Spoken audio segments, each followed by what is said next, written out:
présente pas non plus. Donc Patrick Dehaas a longtemps enseigné l'histoire de l'art à Paris 1. Il s'intéresse au cinéma expérimental et aux avant-gardes et a publié, retravaillé à plusieurs reprises un ouvrage monumental qui est une somme qui, dans sa dernière version, s'intitule Cinéma absolu, avant-garde 1920-1930. Merci.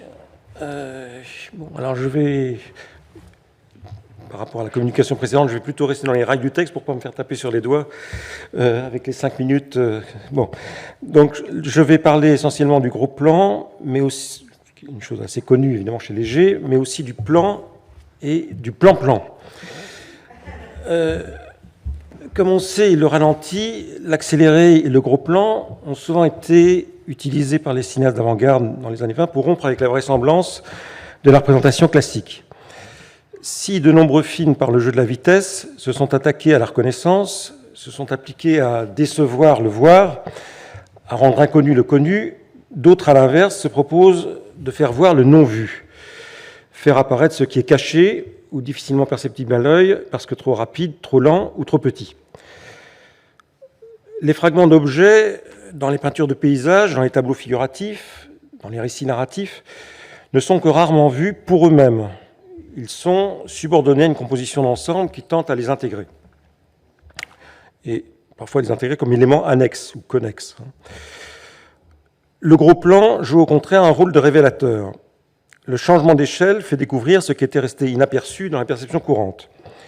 Et comme on sait, Léger a beaucoup insisté sur cette fonction du gros plan. Je le cite, « 80% des éléments et objets qui nous aident à vivre ne sont qu'aperçus par nous dans la vie courante, tandis que 20% sont vus. » Il souligne « vus ». J'en déduis que le cinématographe fait cette révolution de nous faire voir tout ce qui n'a été qu'aperçu. Le chien qui passe dans la rue n'est qu'aperçu. Projeté à l'écran, il est vu, tellement que toute la salle réagit comme si elle découvrait le chien. Fin de citation. Le gros plan produit donc un effet de connaissance et Léger donne d'autres exemples. Je le cite encore, il y a quelques années, on ne voyait qu'une figure, qu'un corps. Désormais, on s'intéresse et on examine curieusement l'œil de cette figure, la bouche de cette figure, l'oreille de cette figure. C'est là que réside surtout l'avènement moderne. Des jambes de femme, des pieds de femme, le bout du pied de la chaussure d'une femme, son bras, son doigt, le bout de son doigt, l'ongle, le reflet de l'ongle, tout est mis en valeur. Fin de citation. Puisque tout objet devient passionnant, que, je cite encore Léger, tout a un intérêt égal, que la figure humaine, le corps humain, n'est pas plus important dans l'intérêt plastique qu'un arbre, une plante, un fragment de rocher ou un cordage. Parfois, il rapproche dans d'autres citations, dans d'autres passages, il rapporte le visage en disant que ce n'est pas plus important qu'un clou, dans la peinture, évidemment. Il faut conclure, c'est-à-dire qu'on ne se sert pas du visage pour taper avec un marteau, mais dans la peinture, c'est pareil. Enfin, c'est non hiérarchisé. Il faut conclure qu'avec le gros plan, ça c'est moi qui parle, j'ai fini la citation, il faut conclure qu'avec le gros plan, l'anthropocentrisme, avec sa hiérarchie de valeurs et de sujets, en prend un coup. Il n'y a plus de nobles et d'ignobles. Encore Léger, il n'y a plus de déchets, tout compte. Et l'ordre des valeurs usuelles et conventionnelles est renversé. Alors, Ballet Mécanique manifeste de façon efficace cet intérêt pour le gros plan. C'est la mise en valeur non hiérarchisée des objets considérés comme vulgaires, casseroles, batteurs à œufs, et des fragments du corps humain considérés dans la tradition comme miroir de l'âme. C'est par exemple les yeux charmeurs de Kiki, mais qui sont mis à égalité avec le batteur à œufs ou les casseroles. Dans Ballet Mécanique, le gros plan développe les deux dimensions du détail telles qu'elles ont pu être analysées par Daniel Arras, tantôt mise en avant de l'objet avec un gain de précision, et tantôt travail de coupe, de sectionnement dans un ensemble. Le gros plan dans Ballet Mécanique est en effet articulé à une alternance de cache et contre-cache qui produit une tension entre le fragment et la totalité, cette dernière restant toujours, quasiment toujours, hors de vue. Ce qui est donné à voir au spectateur, c'est donc moins l'œil agrandi de Kiki de Montparnasse, que le mouvement de son apparition, dissimulation, disparition, réapparition dans un jeu mobile de cache-cache érotique. Il y a un passage où on voit une sorte de grille qui passe devant le visage de Kiki et qui fait apparaître différents différentes parties de son visage. On est donc loin d'un procédé d'esthétisation obtenu par un arrêt sur la bonne forme, et il s'agit plutôt de l'exposition d'un jeu formel processuel. La découpe se produit non seulement à même l'image par le cadrage du visage, mais encore par un recadrage à l'intérieur de l'image. Ce dernier ayant comme effet supplémentaire de s'exposer comme tel. C'est-à-dire qu'on a parfois l'œil de Kiki, et puis toute la partie gauche, parfois droite, du photogramme de l'image, donc qui est oblitéré. Et donc on a à la fois le gros plan, mais le gros plan qui s'affirme comme parcelle du photogramme film. On sait que le gros plan, dans le cinéma narratif classique, développe souvent une fonction psychologique de dramatisation. Les mains qui tremblent, les yeux effrayés, les clés dans la serrure. Le détail révèle un ensemble où en est la condensation psychique et peut alors jouer le rôle de déclencheur d'émotions auprès du spectateur. Bon, des cinéastes en France notamment, comme Deluc, Germaine Dulac, Epstein ou en Allemagne, Murnau, ont beaucoup joué de cette puissance du gros plan, donc avec des effets psychologiques. Le visage est bien sûr le lieu privilégié où s'exerce l'opération, comme le souligne la belle description d'Epstein, qui était ami avec Léger. Je cite Epstein, donc c'est une citation de Bonjour Cinéma. L'orographie du visage vacille, secousse sismique, des rides capillaires cherchent où cliver la faille, une vague les emporte, crescendo, un muscle piaffe, la lèvre est arrosée de tics comme un rideau de théâtre. Tout est mouvement, déséquilibre, crise, déclic. La bouche cède comme une déhiscence de fruits mûrs. Une commissure latéralement effile au bistouri l'orgue du sourire. Bon, on voit que Epstein non seulement faisait des beaux films, mais savait aussi écrire. À l'inverse, dans Ballet mécanique, l'effet du gros plan est plutôt de dépsychologiser. La fragmentation joue son rôle de désintégration, les significations sont brisées, les unités sont dessoudées, les liens entre les éléments sont défaits et les détails peuvent donc commencer à vivre de façon autonome, libérés qu'ils sont de leur assimilation à une totalité. On passerait si on veut utiliser les termes de Guattari, qui n'a pas parlé de Léger, on passe du molaire au moléculaire, si on veut. Alors que les godillots de Charlot, dans l'opinion publique, réalisés au même moment, en 23, étaient liés à l'évocation de la misère, ceux du ballet mécanique suspendent toute accroche de signification symbolique ou allégorique pour participer librement à un jeu régi par des paramètres qui sont essentiellement formels et structurels. Les chaussures s'opposent au canotier, comme le cercle au triangle.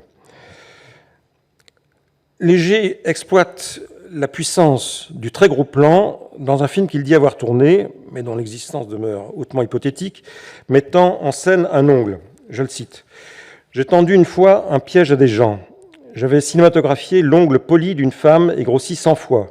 Je l'ai projeté, le public étonné a cru reconnaître une photo astronomique, je le leur ai laissé croire, et quand ils ont admiré cet effet de planète, comme ils disaient, je leur ai dit, c'est l'ongle du pouce de la femme qui est à côté de moi.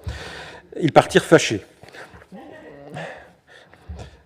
On pourrait donc penser que c'est bien la valeur de document qui intéresse Léger dans le gros plan, le moment où l'image n'est pas encore emportée dans l'imaginaire. Pourtant, ce qui l'intrigue vraiment, c'est l'inattendu. On hésite à dire la surprise, parce qu'évidemment, ça renverrait plutôt au surréalisme, à l'inattendu révélé par le gros plan. Donc, non pas la précision informative du détail, mais une dimension de l'élément qui l'arrache à l'harmonie sémantique ou formelle de la totalité dont il provient. Il ne s'agit donc pas d'un simple grossissement qui permettrait à l'œil de mieux voir ce qu'il voyait déjà, mais de la révélation d'une dimension totalement inédite de ce qu'on croyait connaître. Je cite Léger, « On s'aperçoit que ces détails, ces fragments, si on les isole, ont une vie totale et particulière. » Donc, si on les isole, ont une vie totale et particulière. C'est en ce sens que, bon, alors c'est une hypothèse comment dire, une hypothèse de planète, on n'est pas loin de l'un des effets produits par le ready-made. En effet, le gros plan chez Léger isole et rejoint pour partie l'un des paramètres de certains ready-made de Duchamp. L'objet est arraché de sa fonction et de son contexte spatial. Cet isolement, cette coupe, opérée par le ready-made et par le gros plan, tel que Léger le considère évidemment, pas le gros plan façon Epstein, conduisent à poser la question même du territoire spécifique de l'art. Cette question de l'isolement a été brutalement formulée par le critique dit formaliste Victor Shklovsky. Je cite Shklovsky, « Pour faire d'une chose un fait d'art, il faut l'isoler, de l'ensemble des faits de la vie. Pour faire d'une chose un fait d'art, il faut l'isoler de l'ensemble des faits de la vie. Donc c'est tiré de La Marche du Cheval, 1923, donc encore une fois la même année que Ballet mécanique. Le gros plan est aussi une sorte d'équivalent spatial de l'inquiétante étrangeté, l'Unheimlichkeit, ou plutôt ce qui a été traduit plus justement par inquiétante familiarité. Le gros plan exerce un effet inattendu par rapport à son mode d'effectuation. Alors que l'objet donne l'impression monstrueuse pour le spectateur, la spectatrice, de son agrandissement, celui-ci n'est en vérité qu'une illusion produite par un rapprochement de l'objectif de la caméra, ou bien par l'intervention artificielle d'un outil, microscope, télescope, bon, c'est le cas des films scientifiques, évidemment, de Bull ou de Commandon, alors que l'objet n'a subi en fait aucune transformation physique, il prend pour l'œil les apparences inédites et insoupçonnées. On comprend que cet effet bouleversant, pour les spectateurs des années 20, aujourd'hui on en a vu d'autres, ait pu fasciner aussi bien Léger que Bataille, Eisenstein, Boifard, Epstein, Painlevé, qui a fait allusion, et Artaud aussi. L'ironie veut donc ici que plus l'on s'approche d'un objet, plus la maîtrise rétinienne liée à sa reconnaissance lui échappe. Le très gros plan provoque donc deux effets inverses. Le premier est l'abstraction, non seulement au sens où l'objet pourrait ne pas être identifié, et on peut voir que les très gros plans de machine, pour ma part, je ne sais pas, on verra peut-être dans le colloque, il y a des gens qui savent de quoi il s'agit, mais les très gros plans de machine, moi je ne sais pas de quelle machine il s'agit, aussi bien le piston que les autres gros plans qui sont dans Ballet mécanique. Mais plus fondamentalement, donc cette abstraction, on pourra en parler dans le sens où l'objet est arraché de son contexte. C'est d'ailleurs l'étymologie d'abstraction, abstraire, extraire. Le second effet est celui d'une incarnation de l'image, provoquée par la réduction de la distance nécessaire au bon fonctionnement du dispositif de la représentation. Tout se passe en effet comme si, avec le gros plan, l'image de la chose ou du corps pouvait devenir la chose même ou le corps même surgissant devant nos yeux. C'est peut-être ce que pour faire comprendre l'usage de l'expression par Léger du mot tout cru, de l'expression tout cru. Tout cru, c'est comme si on avait cet objet tout cru devant les yeux.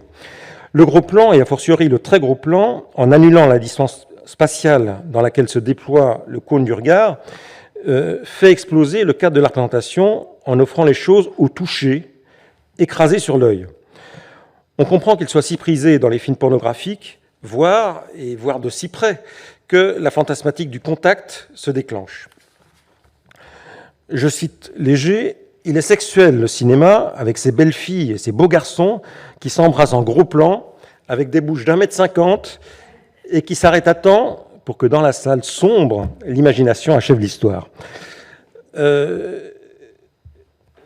Donc il évoque une sorte de passage à l'acte, de l'écran à ce qui peut se passer dans la salle. Et d'ailleurs, alors je ne sais plus très bien dans quelle décennie, c'est dans les années 30 ou plus tard, le clergé a essayé d'imposer que les salles de cinéma restent éclairées pendant la projection pour pouvoir éviter ce genre ou dissuader, disons, des rapprochements entre voisins-voisines.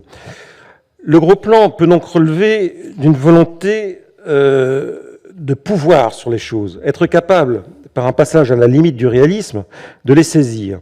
Mais d'un autre côté, il peut manifester par son application corporelle une critique de l'abus de pouvoir de l'œil, qui toujours maintient les choses à distance, et en adoptant la position du promeneur au contact des choses, Jean Epstein, encore lui, a bien vu dans son livre « Bonjour cinéma » cette dimension tactile du gros plan qui défie le pouvoir impérial de l'œil.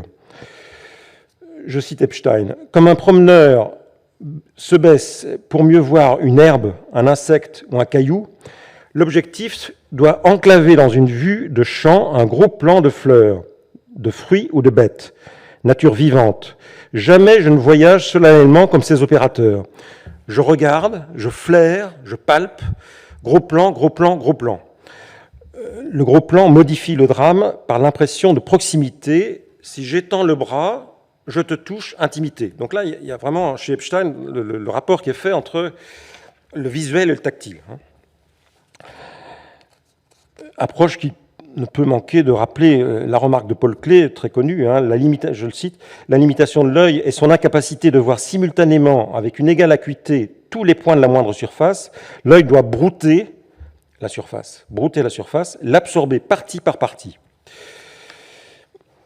Un autre effet du gros plan, selon Léger, alors qui est cette fois moins connu que ce que j'ai évoqué jusqu'à présent, non seulement le gros plan empêche le discours narratif de se constituer, mais encore il s'oppose à la construction d'une profondeur spatiale. Léger parle en effet, dans l'un de ses textes, de gros plans avec minimum de perspective. C'est une citation, gros plans avec minimum de perspective. Il parle aussi de gros plans sans profondeur, et plus explicitement encore, avec une expression que je trouve formidable, surface active, des surfaces actives. Un tel intérêt ne pouvait sans doute se manifester au cinéma que par l'intermédiaire d'un peintre. On sait en effet que l'usage commun du plan, du mot plan, renvoie à deux significations très différentes quand on le rapporte au cinéma. La première signification, c'est très évident ce que je dis, mais la première signification, c'est la prise de vue sans interruption, c'est-à-dire entre le moment où le metteur en scène, le cinéaste dit moteur, et celui où on dit coupé. Donc à ce moment-là, c'est une limite temporelle qui fait qu'on peut dire des plans longs, des plans brefs, des plans séquences, etc. La deuxième signification, c'est la taille du cadrage. Donc, on va parler de plan général, plan moyen, gros plan, très gros plan, plan américain, etc. Bon. Et là, c'est une limitation spatiale par le cadrage. Mais le plan, dans le champ de la peinture, renvoie à toute autre chose. Encore une fois, dans le langage commun. C'est le plan de la toile, sa bidimensionnalité, sa surface. On parlera éventuellement d'aplat. Et donc, inutile aussi de rappeler la phrase de Maurice Denis, se rappeler qu'un tableau, je saute un passage, est essentiellement une surface plane recouverte de couleurs d'un certain nombre d'assemblées, phrase de 1890. Et évidemment qui a marqué toute une... Fernand Léger est donc justement célèbre pour avoir souligné dans ses textes et dans son film l'importance du gros plan, mais peut-être devrait-il aussi être crédité de l'emploi du mot plan tel qu'il est en usage du côté de la peinture, au cinéma, c'est-à-dire dans le sens de planéité.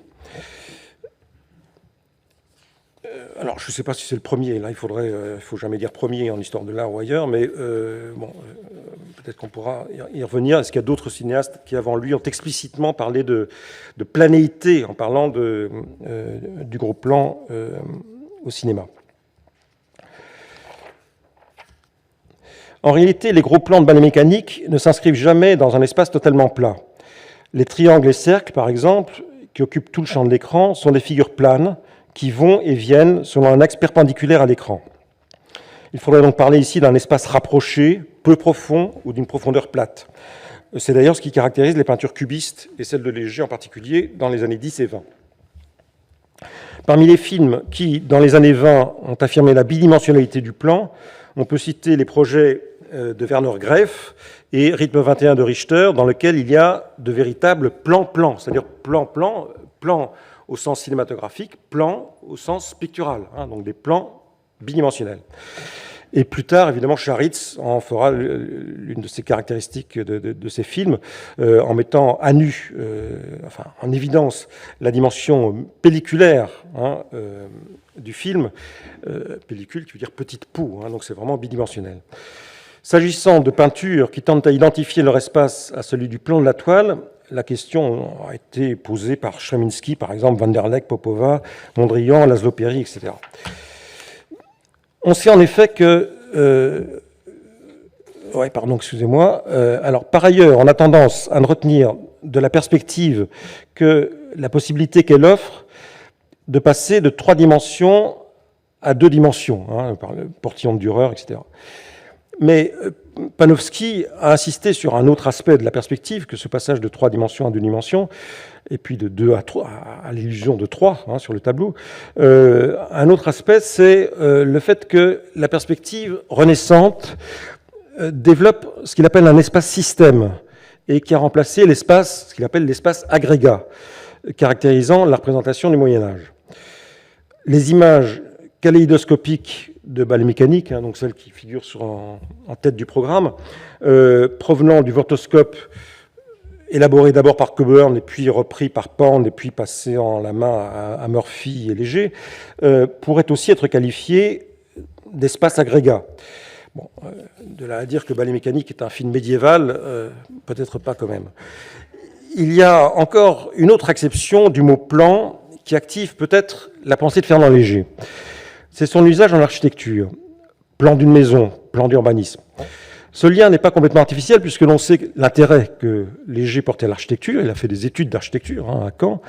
Son amitié avec Le Corbusier et surtout le fait que l'un de ses principaux textes sur le cinéma, donc, qui est intitulé « À propos du cinéma », a été publié dans la revue intitulée précisément « Plan », plan au pluriel, P-L-A-N-S. Plan qui est une revue essentiellement d'architecture, mais d'esthétique plus généralement, qui était dirigée par Philippe Lamour, et qui se trouve être l'un des responsables principaux de la DATAR, beaucoup plus tard, dans les années 60, qui était justement l'idée de planifier le territoire. Donc l'idée de plan revient. Et Le Corbusier faisait partie du comité de rédaction de la revue Plan. Et il y avait aussi François de Panafieux, qui est à l'origine des SIAM, dont des congrès internationaux d'architecture moderne. Alors, côté politique, il faudra en parler, mais bon, je ne pense pas avoir le temps. La dimension politique de Plan, en particulier, qui est très particulière. Bon. Mais alors que Le Corbusier publie dans le numéro 5 de la revue les plans terrifiants, enfin, qu'on peut juger terrifiants, de sa ville radieuse et un texte intitulé « Mort de la rue », la rue, c'est trop désordonné, c'est trop anarchique. Il parle des cafés comme des moisissures qui rongent les trottoirs. Donc, c'est une expression assez violente. Eh bien, à l'opposé de ça, Fernand Léger, dans son texte, justement, à propos du cinéma, qui est paru dans la même revue, mais quelques numéros avant, parce que c'est le numéro 1, souligne que, je le cite, « Le cinéma pousse à tous les coins du quartier, comme les mômes du peuple », on en a parlé tout à l'heure, du peuple, comme les bistrots, donc cette fois-ci les bistrots, c'est intéressant pour Léger, et cette phrase, il est de plein pied avec la rue, avec la vie. Le cinéma est de plein pied avec la rue, avec la vie. Alors si on veut faire les cuisses, mais enfin on est en colloque, on a le droit. Donc plein pied, ça vient du latin planus, qui veut dire plat, sans inégalité.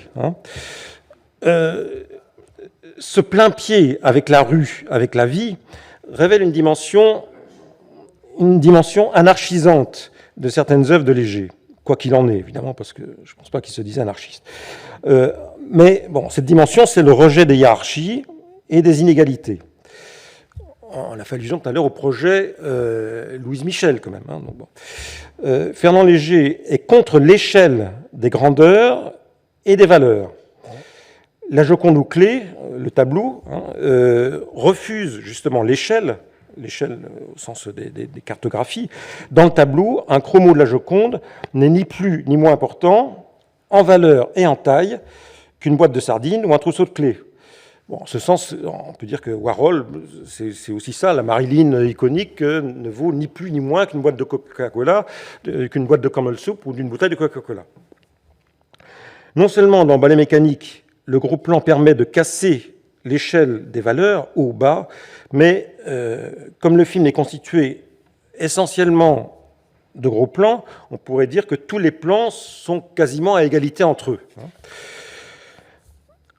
Un projet non réalisé de 24 heures, un projet de Léger, donc, d'un couple quelconque, je cite Léger, d'un couple quelconque, métier quelconque, peut aussi faire penser à ce Warhol. Refus de sélectionner des parcelles de temps soumises à un scénario, le scénario qu'on pourrait appeler ici justement le plan, le programme. Je cite Léger, projeter le film tout cru, sans contrôle aucun. Mais ce projet, ce plein pied, donc horizontal, du cinéma avec la vie, révèle une contradiction inhérente, me semble-t-il, à la plupart des artistes d'avant-garde. D'un côté, la coupure art-vie, donc ce que Léger appelait isolement, et Shklovsky aussi, et de l'autre, refuser cette coupure. Ce tourniquet vertigineux art-vie, vie-art, art-vie, est peut-être ce qui a fait dire à Léger « le gros plan m'a fait tourner la tête ». Voilà. Merci.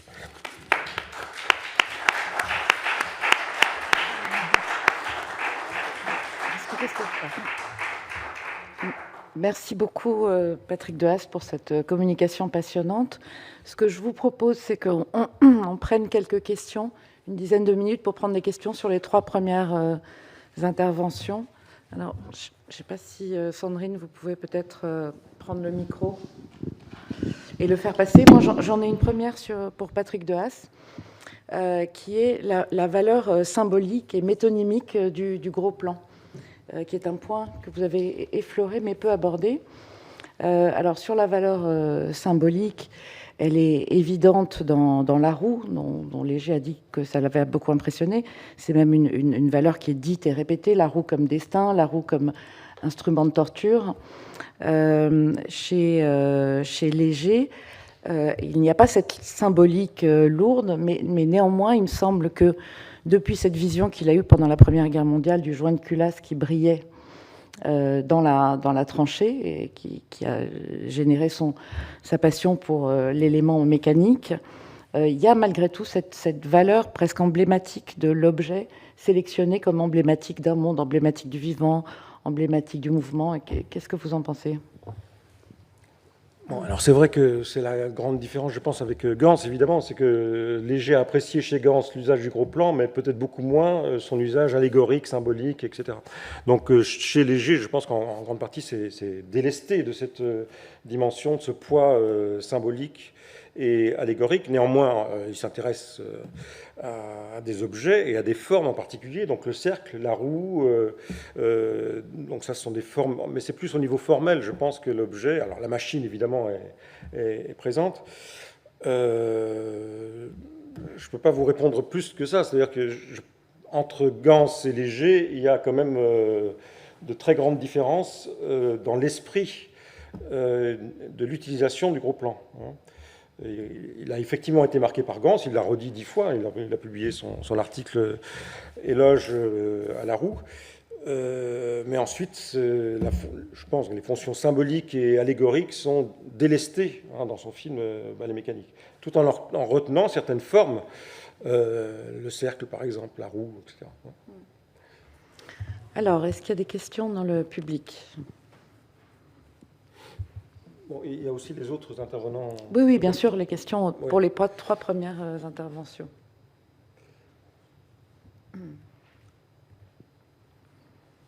Bon, pas beaucoup. Pas des questions, mais je veux dire seulement de petites choses. Il y aura l'exposition, je pense que Fernand Léger va être découvert en Chine. Il y a une grande exposition sur Paris, près de Jean-Louis Cohen. Pour le moment, rien n'est parti, rien n'est venu, etc. Mais je crois que Léger va jouer un rôle important.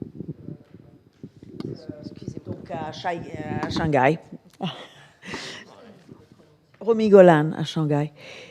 Et aussi que, toujours la petite information, mais il y a eu, je crois, il y a 3-4 jours, une conférence, je n'ai pas suivi, mais sur Warhol et la traduction. La question de la traduction de Warhol, donc une grande partie sur le cinéma.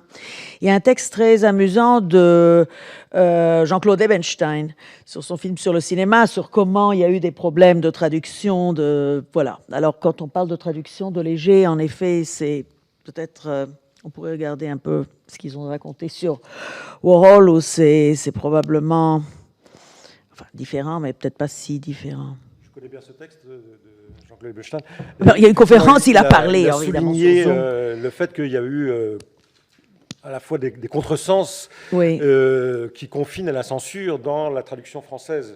Oui, ça c'est vrai. Oui, c'était déjà au-delà de... voilà. Bon. Merci.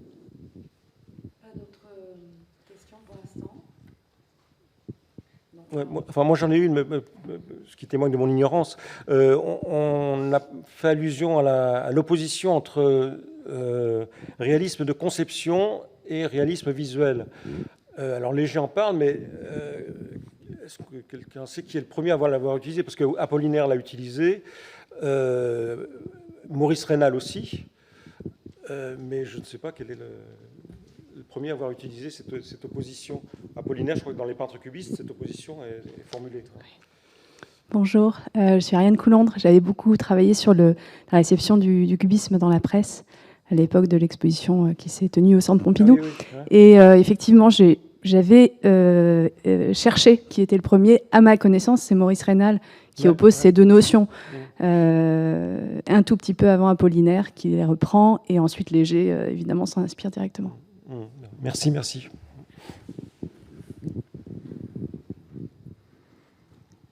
Pas d'autres questions?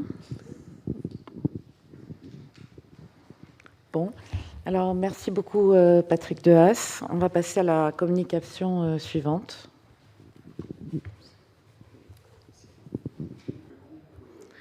Alors, je vous présente Alban Ferreira, qui est doctorant, qui travaille avec Madame Sylvie Lippenberg au sein du laboratoire d'histoire culturelle et sociale de l'art. Il travaille sur Jean Painlevé. Sa thèse s'intitule « Le monde retrouvé de Jean Painlevé, naturaliste et cinéaste au XXe siècle ». Et il est également chargé d'enseignement à l'Université de Paris 1. Donc je lui passe la parole. Merci beaucoup et bonjour à toutes et à tous d'être présents aujourd'hui dans le cadre de ce magnifique colloque autour de Fernand Léger. Alors avant de commencer, je tiens avant tout à remercier chaleureusement toute l'équipe organisatrice de ce colloque et tout particulièrement Elisabeth Magotto qui dès le début de l'aventure a manifesté pour mon travail un intérêt significatif grâce auquel j'ai la chance de pouvoir être parmi vous aujourd'hui.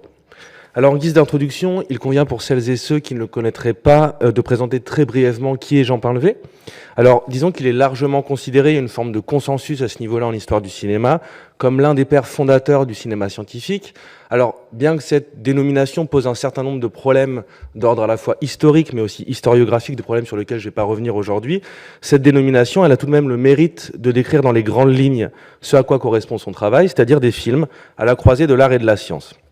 Plus particulièrement, et afin que vous ayez des bandes chronologiques plus précises, Jean Painlevé est né en 1902, il est le fils du mathématicien et homme politique français Paul Painlevé, donc plusieurs fois ministre sous la Troisième République, et de Marguerite Petit de Villeneuve, qui était la nièce du peintre orientaliste Georges Clérin, qui est décédé juste après la naissance de Jean Painlevé, et Jean Painlevé, quant à lui, est décédé en 1989. Son œuvre cinématographique va s'étendre de 1925, en tout cas autour de 1925, pour s'achever en 1988. Alors, bien qu'une grande partie de son œuvre soit composée de films, c'est aussi un homme qui a écrit énormément de textes, qu'il s'agisse de textes scientifiques, de textes poétiques, de textes théoriques, qui a pris énormément de photographies, et sa production littéraire et photographique s'amorce un petit peu avant sa production cinématographique, autour de 1920-1921, pour s'achever en 1989. Alors, si on doit généraliser sur son travail, il est assez commun, assez juste aussi de dire que le trait caractéristique de Jean Painlevé, c'est-à-dire la raison pour laquelle son œuvre est essentielle lorsqu'il s'agit de comprendre les liens qui unissent le cinéma et la science, réside d'abord dans la beauté et dans la singularité de ses images. Il a forgé sa réputation, et vous allez le voir un petit peu tout à l'heure, sur des images d'un lyrisme et d'une poésie enchanteresque de la nature, et plus particulièrement de la faune sous-marine. En termes de corpus, et je vais terminer là-dessus, la filmographie de Jean Painlevé compte plus de 200 films, à la fois des films publics, comme il les appelait, mais aussi des films de recherche, parmi lesquels on va retrouver Oursin en 1927 ou Le Vampire en 1945, Cristaux liquides en 1978. Juste petite précision sur films publics, films de recherche. Les films de recherche sont en général des films qui sont constitués avec des scientifiques, c'est des collaborations scientifiques ou alors des films de commande. C'est des films dans lesquels la caméra est envisagée comme un outil, comme un auxiliaire de la science. Il n'y a pas de travail de montage, pas de travail de mise en scène, pas d'ajout de voix off ou de bande originale. Et ces films publics, c'est des films où l'on retrouve justement la singularité des films de Painlevé. Alors, comme le titre de cette conférence le suggère, il sera question d'établir, de cerner et de déceler dans les œuvres respectives de Fernand Léger et de Jean Painlevé des régimes visuels communs ou, dans une moindre mesure, une forme de réciprocité des influences entre les images que chacun d'entre eux a produites. Alors, il sera aussi question, et je pense que c'est un peu plus là le sujet de ma communication aujourd'hui, d'essayer de qualifier, de déterminer une forme de contiguïté qui ne serait pas uniquement plastique ou esthétique, mais disons plus substantielle, plus intime dans la manière d'appréhender le monde vivant. Alors pour amorcer véritablement cette présentation, j'ai décidé assez naturellement de commencer par, disons, les temps forts ou les lieux privilégiés quant aux liens qui unissent justement Léger et Painlevé. La première trace qui témoigne de l'existence de ces liens a été mise en exergue par Roxane Imri, donc historienne du cinéma et l'auteur de la première thèse sur Jean Painlevé. Alors ce lien, quel est-il ? Le 23 décembre 1930 a lieu l'inauguration du cinéma des Miracles, rue de Réaumur, dans le 2e arrondissement de Paris. Lors de cette journée d'inauguration, sont projetés un inédit de Painlevé qui, après Les Pentopodes, Alléluia de King Vidor et un film de Germaine Dulac dont Arthur Combe va certainement nous parler un peu plus tout à l'heure, à savoir Disque 957. Le soir même, le quotidien français L'Intransigeant, premier quotidien du soir d'ailleurs, rapporte sous la forme d'un article les impressions de certaines personnalités du milieu artistique, parmi lesquelles Picasso, Chagall ou encore Fernand Léger. Alors si pour Chagall, qu'après les Pantopodes est pour lui une véritable source d'images pour artistes, le film de Jean Painlevé est pour Fernand Léger, je cite l'article, le plus beau ballet qu'il ait vu. C'est au niveau de la gauche de l'écran. Par ailleurs, la dernière phrase de l'article est à elle seule éloquente quant aux liens qui unissent le cinéma et l'art pictural. La peinture, dans ce contexte particulier du début des années 30, dans la reconnaissance du cinéma en tant qu'art, dans l'autonomisation du cinéma. La dernière phrase, je cite, « Et comme le côté avant-garde du spectacle a été particulièrement estimé par les artistes, les miracles, n'en doutons pas, sera le cinéma des peintres. » Première petite précision aussi, le dit article est signé Les Deux Aveugles, soit le pseudonyme de Raynal et de Thériade, donc, dont on a parlé juste avant. Les exemples de peintres, d'artistes avec lesquels Jean Painlevé a entretenu une relation durant ces années sont légion. Néanmoins, s'il va subsister que peu de traces, c'est-à-dire de correspondances privées entre Léger et Painlevé, c'est-à-dire des liens directs dans les archives qui sont constituées en son nom, d'autres artistes proches du peintre seront quant à eux des amis intimes du cinéaste. C'est le cas par exemple d'Alexandre Calder ou d'Edgar Varèse.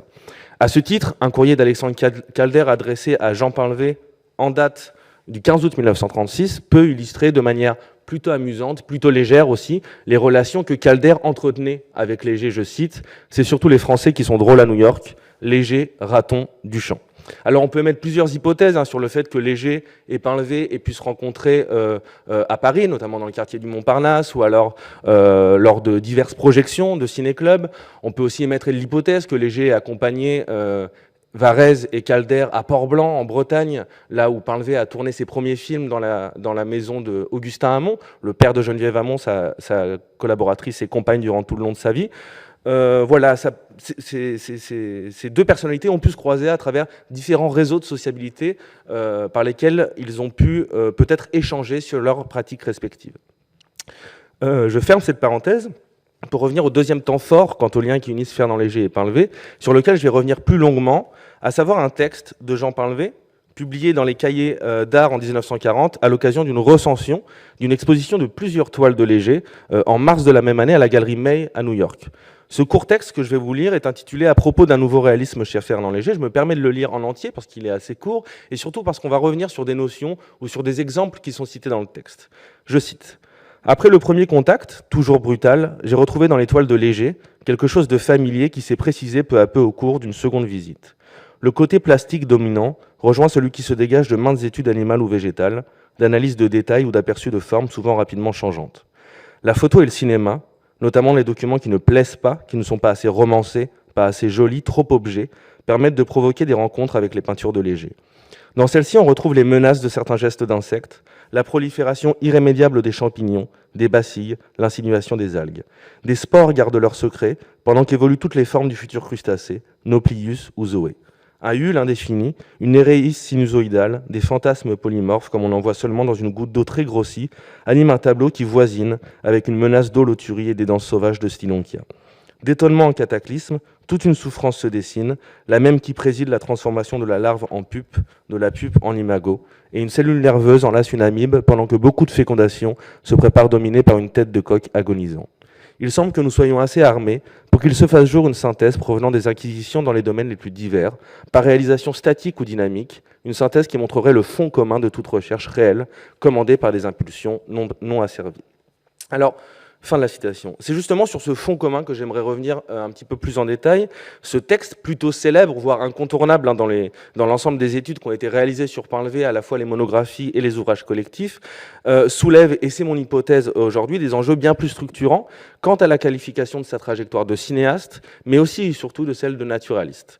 Ce quelque chose de familier qu'il retrouve dans les toiles de Léger ne semble pas être de l'ordre du figuratif, ou en tout cas uniquement du figuratif, du figé, en ce sens que la familiarité éprouvée par le cinéaste n'est pas uniquement invocatoire. Les formes naturelles, telles qu'elles sont envisagées par Léger dans ses toiles, résonnent chez Painlevé, non pas parce qu'elles existent en soi, mais dans la manière que le peintre a de les faire exister, et c'est là, à mon sens, tout l'enjeu de ce court texte. De manière plus précise, ce n'est pas la célébration d'un bestiaire commun que Jean Painlevé matérialise avec ses textes, celui dont les champignons, les bacilles, les crustacés ou les algues, entre autres, en constitueraient la nomenclature, mais bel et bien leur ligne, leur rythme, ou pour reprendre les mots du cinéaste dans l'article, les menaces que ces formes peuvent insinuer, leur prolifération irrémédiable ou encore leurs insinuations. En réponse à cela, et c'est pour ça que j'insiste sur la réciprocité des influences entre Léger et Painlevé, il semble que Fernand Léger ait été inspiré lui aussi par le travail de Jean Painlevé. On en a un petit peu parlé tout à l'heure, et il y avait une exposition en 2014, Fernand Léger, reconstruire le réel au Musée national Fernand Léger, où ils expliquaient que Léger va subir l'influence de Jean Painlevé, dont le cinéma scientifique élargit la conscience visuelle de l'époque en scrutant le monde microscopique. Tentons alors de plonger justement dans l'hypothèse de ces influences, en tentant justement de cerner des stratégies figuratives communes, en se demandant dans quelle mesure et sous quelles conditions de visibilité des reformulations figurales et des formes naturelles de Painlevé par Léger peuvent être à l'œuvre dans certaines de ces toiles. Le but de cette démarche est de tenter de déterminer ce qui pourrait s'apparenter à une généalogie des formes dans les œuvres respectives de Léger et Painlevé. Alors, bien sûr, des conditions devront être respectées pour que cette généalogie puisse être suffisamment signifiante. Les toiles de Léger devront, dans la mesure du possible, correspondre aux bornes chronologiques au sein desquelles Léger aurait subi l'influence du cinéaste, et à l'inverse, que les films du cinéaste soient potentiellement ceux que Léger aurait pu voir. Premier point. Sur les menaces de certains gestes d'insectes, on peut penser à celle-ci, symbolisée par les lignes de l'araignée bleue, poème de Paul Éluard en 1938, dont la forme de l'arachnide et les ombres qui la caractérisent semblent pouvoir justement donner à éprouver une forme de menace, une forme de risque ou une forme de danger.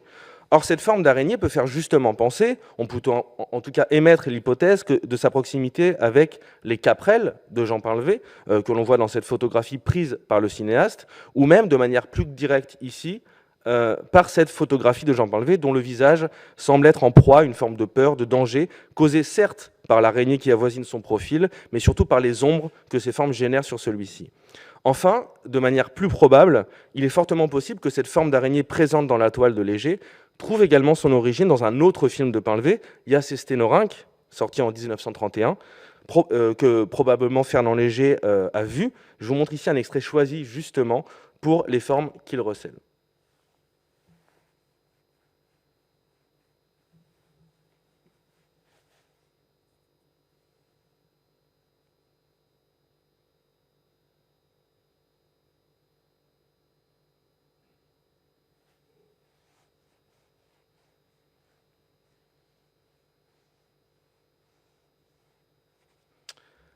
Voilà pour ces menaces et ce Ias et Sténorinque de Jean Painlevé. Ensuite, le deuxième point de cette généalogie, de cette hypothétique généalogie, est la prolifération irrémédiable des champignons des bacilles. On peut penser justement à la composition aux 3 fleurs de Fernand Léger, donc toile de 1938, qui était exposée, cette toile était exposée également à la Galerie May en 1940, dont la forme noire au centre de la toile semble évoquer par exemple les chromatophores de la crevette de Jean Painlevé, qu'on voit dans une photographie du cinéaste, ou même les Panthopodes, donc le fameux film que Fernand Léger a vu au Cinéma des Miracles.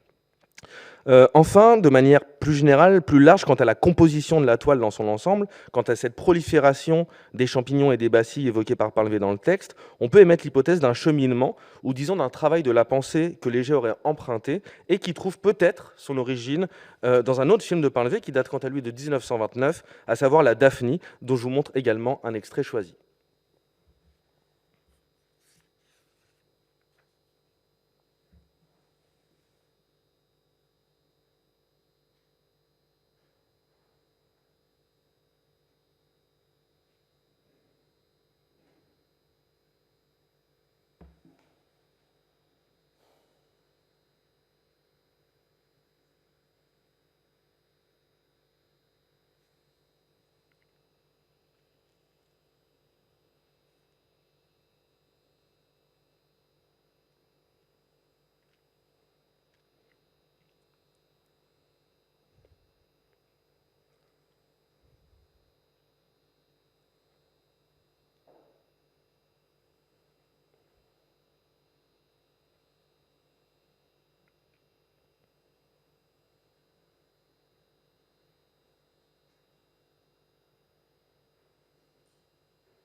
Alors, les extraits sont relativement courts, hein, parce qu'on a peu de temps. J'aurais aimé, c'est pas l'envie qui manque, de mettre des extraits plus longs. Troisième point, il en va aussi peut-être de même pour cette autre toile de Fernand Léger exposée à la Galerie May, à savoir composition polychrome ou composition à l'encrier, qui date de 1939, dont certaines formes peuvent faire penser au sport, aux yules, aux amibes évoqués par Painlevé, mais aussi et surtout aux crevettes, film moins connu du cinéaste qui date de 1931, dont la forme sur la gauche de la toile évoquerait un état encore cellulaire qui va répondre à la forme, cette fois-ci, qui sera sur la droite du tableau, une sorte de crevette à l'âge adulte, dirons-nous, comme on l'en voit sur les photographies de Jean Painlevé, ou celle-ci de la crevette femelle expulsant ses œufs. Enfin, dernier exemple, à travers la composition aux deux réveils de Léger en date de 1939, dont les formes, pour continuer et conclure cette généalogie, semblent puiser ça et là des inspirations dans un autre film de Painlevé de cette époque, 1929 pour être précis, à savoir un film plus célèbre, celui-ci, Oursin.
Voilà. Alors pour revenir un peu plus dans le détail, je pense que c'est justement une forme d'obsession, pour une obsession pour le vivant, j'entends, qui caractérise le travail de Jean Painlevé, pour le vivant dans ce qu'il a de plus insaisissable, et c'est justement ça qui peut caractériser à la fois la totalité et la tonalité de son œuvre, mais également les liens qui l'unissent à un moment donné à Fernand Léger.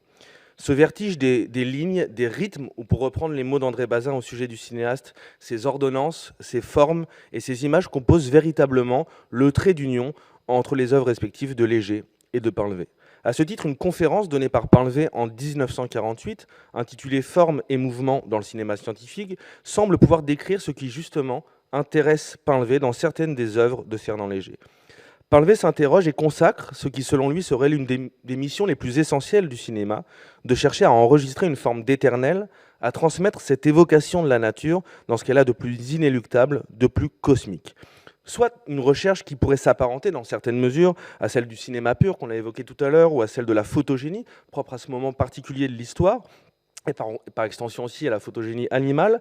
Néanmoins, il y a quand même chez Jean Painlevé, et ce depuis son plus jeune âge, on a retrouvé justement des courriers de Jean Painlevé à l'âge de 14-15 ans qui traitent justement de sa passion pour le vivant, et bien cette volonté omniprésente de retranscrire non pas le vivant en tant que tel, mais l'émotion que suscite sa rencontre avec le vivant. Et c'est justement cette émotion qui caractérise la familiarité qu'il éprouve face aux toiles de Fernand Léger.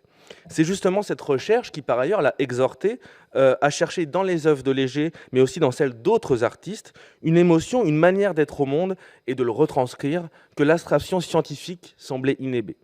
Ces artistes peuvent être des peintres, Peter Bruegel par exemple, dont Painlevé voulait réaliser un film à partir du Triomphe de la mort, le tableau est la toile est à l'écran. Il existe plusieurs notes dans les archives Painlevé concernant ce projet de film, mais aussi des poètes, des musiciens, des scientifiques dont la pensée semblait tranchée avec une certaine idée de la science telle qu'elle avait été conçue et pratiquée 3 siècles plus tôt. Des scientifiques qui, par exemple, jumelaient à leur pratique scientifique une pratique artistique inhérente ou co-substantielle même dans l'appréhension d'un phénomène naturel. C'est le cas d'Adolphe Portman, par exemple, avec qui Painlevé collaborera, notamment pour le film Les Amours de la pieuvre en 1965, qui dessinait constamment les animaux et les formes qu'il étudiait, ou encore d'Yves Bouligan, avec qui Painlevé collaborera aussi à partir dans les années 50, et cette somme de collaboration va s'aboutir avec Cristaux liquides en 1978, et Yves Bouligan pratiquait également le dessin, et cette pratique était elle aussi indissociable de sa pensée scientifique. Je vous mets un ouvrage, Géométrie du vivant, dessin d'Yves Bouligan, qui est sorti après une exposition à l'École normale supérieure sur la pratique du dessin chez Yves Bouligan. C'est pour cette autre raison, et toutes ces raisons que je viens d'essayer de qualifier, de déterminer à l'instant, ces raisons plus intimes, plus substantielles, que les œuvres de Léger et de Painlevé peuvent entrer en résonance. Par ailleurs, et je terminerai là-dessus, ces œuvres peuvent également rejoindre une autre constellation, déterminée quant à elle par l'historien Romain Bertrand, dans son ouvrage Le détail du monde, l'art perdu de la description de la nature, en reliant sur un temps long des naturalistes, des poètes, des philosophes, mais aussi des cinéastes, pour qui, je cite, le rêve de la description juste et joueuse du monde n'a jamais pris fin. Romain Bertrand a ouvert une brèche que les œuvres de Painlevé et de Léger peuvent, dans une certaine mesure, continuer de creuser, car c'est justement à l'intérieur de celle-ci que le monde qu'ils partagent peut être retrouvé aux côtés de celui de Humboldt, de Novalis, de Lamarck, de Goethe, de Ponge, mais aussi d'Élie Lothar, d'autres scientifiques qui ont travaillé avec Painlevé ou non, de Uexküll, de Portman, de Fabre, de Bouligan et bien d'autres encore. Ce monde, c'est celui des œuvres qui, précisément, ont refusé de choisir entre le verre et le théorème, entre le scalpel et le pinceau, ou entre le microscope et la caméra. Enfin, un monde à travers lequel le divorce historique de l'art et de la science semble pouvoir se vider de ses tensions, tout en convergeant vers un même dessein, célébrer le mystère et la beauté du monde. Merci de m'avoir écouté.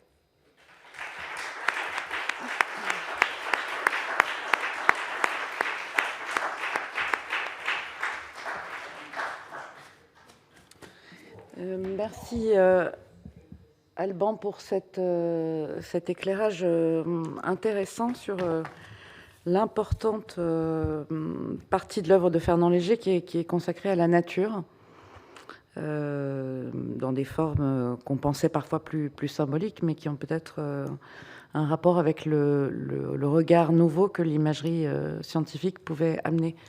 Moi, j'ai une question de néophyte, mais ce type de film scientifique, quels étaient les réseaux de diffusion, en fait? Alors, beaucoup avant la Seconde Guerre mondiale, en particulier. Beaucoup dans les ciné-clubs.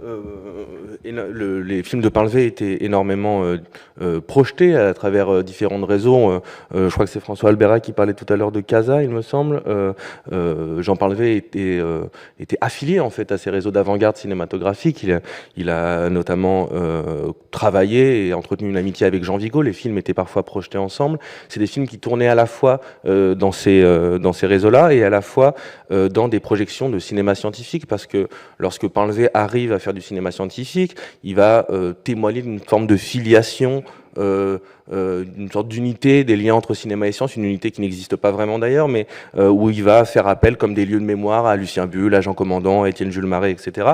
Donc on a une sorte d'institutions qui vont projeter ces films et qui vont en tout cas se reposer dessus. Ça peut être l'ancêtre du CNRS, l'Office national des recherches et des inventions, où Lucien Bulle ou Jean Commandant ont travaillé également, où Jean Painlevé va ensuite profiter de ces acquis, de ces projections pour créer ses propres institutions du cinéma scientifique, organiser des congrès du cinéma scientifique, que ce soit des congrès en France ou des congrès à l'international. Voilà, ça avait à la fois leur propre réseau de projection et à la fois, en la personne de Jean Painlevé, une filiation avec d'autres réseaux beaucoup plus proches des avant-gardes.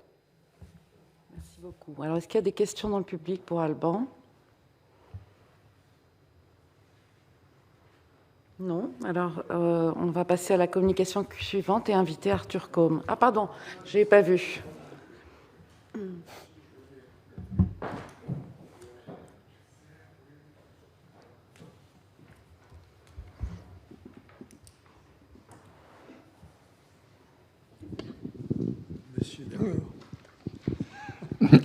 Jean-Paul Morel. Je suis ravi de votre intervention parce que il est fort rare de souligner l'humour chez Painlevé.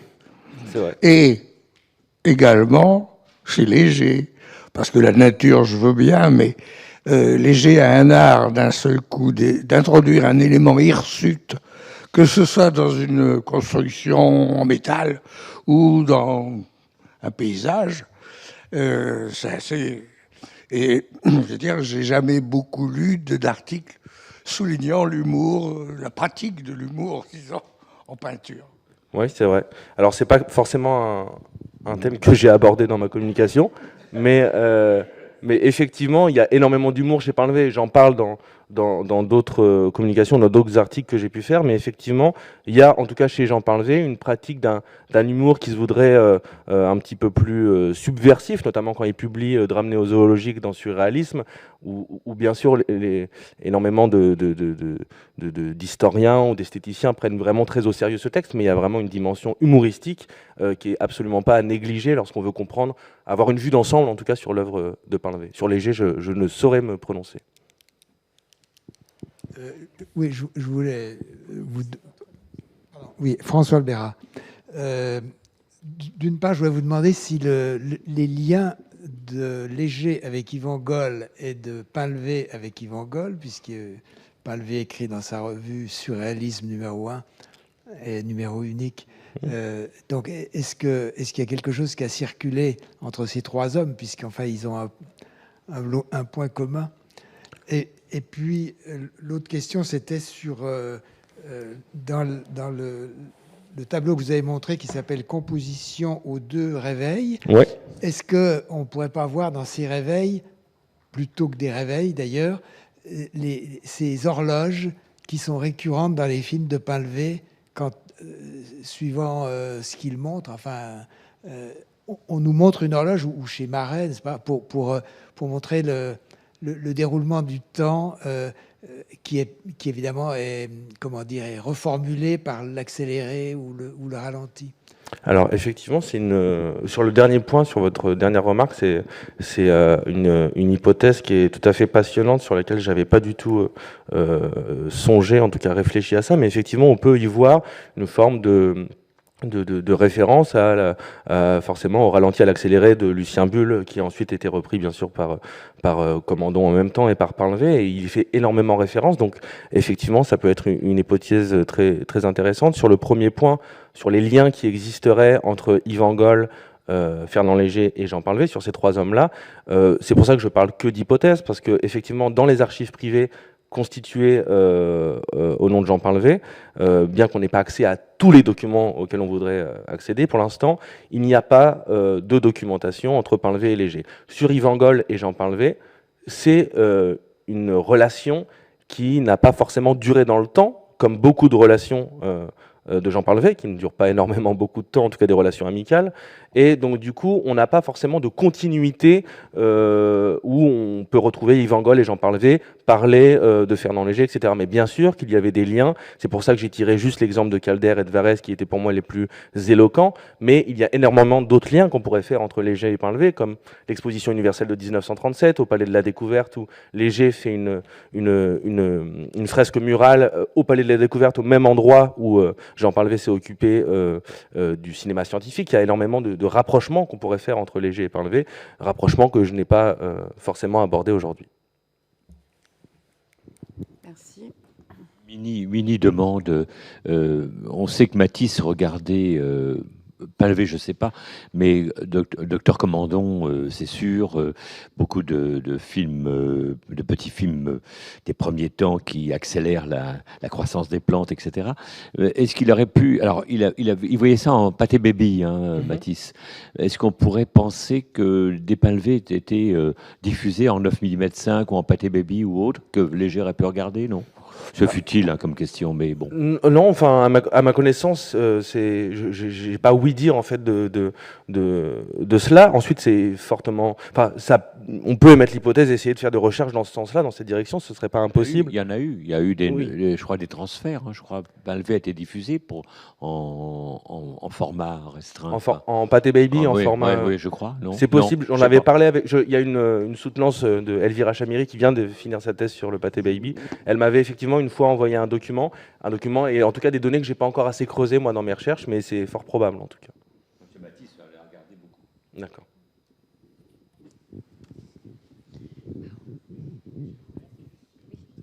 Mauro Piccinini.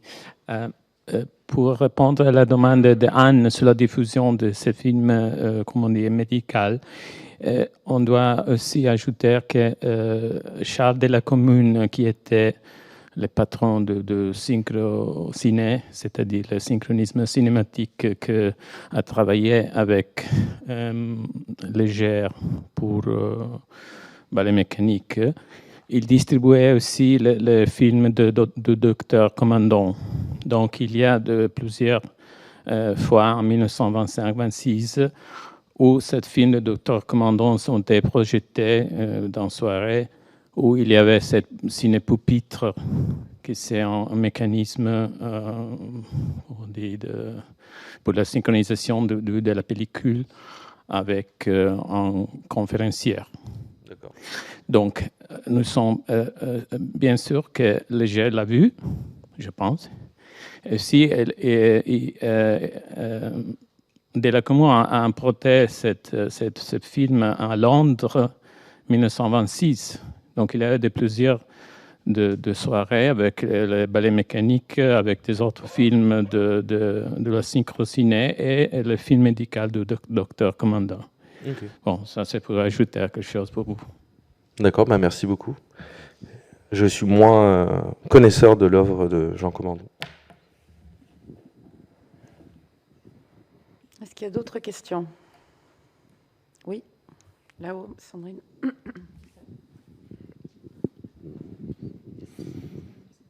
Oui, Sylvie Leray-Burimi, merci de votre intervention. Je souhaiterais savoir s'il y avait des relations entre Fernand Léger, Jean Painlevé et Henri Valency, qui travaillent, sauf erreur de ma part, un peu au même moment sur ce qu'il appellera plus tard la ciné-peinture.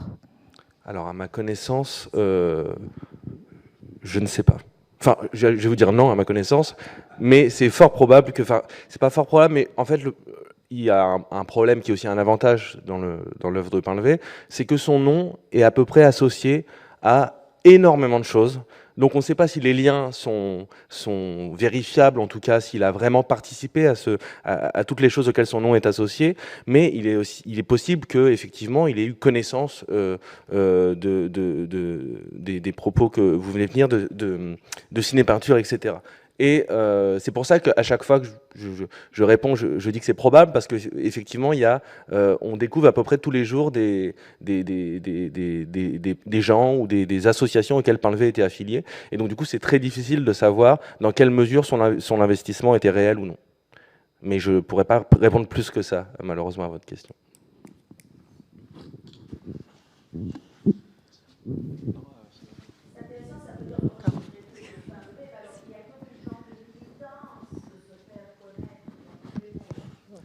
Oui, ensuite, disons que je pense que c'est aussi un trait de sa personnalité qui fait que effectivement, il a essayé de promouvoir une forme de cinéma scientifique que d'autres avant lui ont pratiqué, mais qui n'étaient pas forcément dans la même démarche artistique que lui, en tout cas, que ça soit Jean Commandon ou que ça soit Étienne Jules Marais. Étienne Jules Marais s'opposait totalement au cinéma, j'entends cinématographe, et Jean Commandon était un scientifique qui ne prétendait pas forcément aller à la rencontre du monde de cinéma ou du monde de l'avant-garde. C'est vraiment l'avant-garde qui se sont emparés des images de Jean Commandon, alors que Jean Painlevé essayait justement de jouer sur plusieurs tableaux. Oui, alors c'était juste pour rebondir sur la remarque, Marion Sergent, pardon, je ne me suis pas présentée, pour rebondir sur la remarque sur Valency, la ciné-peinture et Jean Painlevé. Valency a beaucoup fréquenté les soirées de Casa, donc il est très probable qu'il ait vu des films de Painlevé. Et puis, il est le fondateur du groupe Musicaliste, dont Charles Blangati était aussi l'un des fondateurs, qui lui a écrit sur le cinéma scientifique. Donc voilà, encore des liens qui se tissent entre Painlevé et puis d'autres artistes d'avant-garde. Merci Marion, c'est noté. Plus de questions. Alors on va passer à la communication d'Arthur Combe.